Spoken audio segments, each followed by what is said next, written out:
गुढीपाडवा आणि हिंदू नववर्षाच्या सर्वांना हार्दिक हार्दिक शुभेच्छा. तर नमस्कार मित्रांनो, मी आपला विघ्ने आणि आज होता गुढीपाडवा. तर मित्रांनो, गुढीपाडवा असल्याने आज मी गुढी उभारून घेतली आणि गुढीची सजावट करून घेतली. सजावट करून घेतल्यानंतर नैवेद्य घेतला आणि देवासाठी फलारा घेऊन मी गेलो आपल्या ग्रामदैवतास.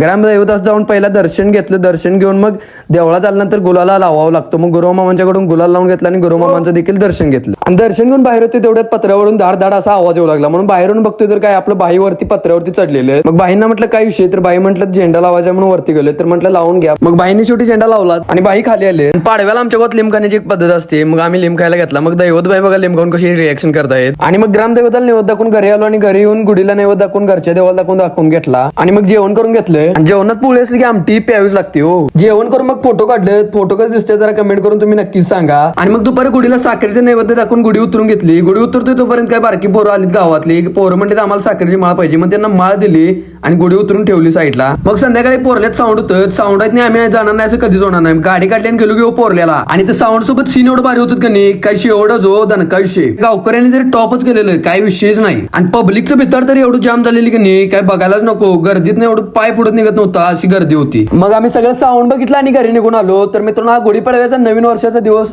कसा वाटला आपल्याला कमेंट करून नक्की सांगा. आणि अशाच आणखीन व्हिडिओसाठी आपल्या पेजला फॉलो करून घ्या.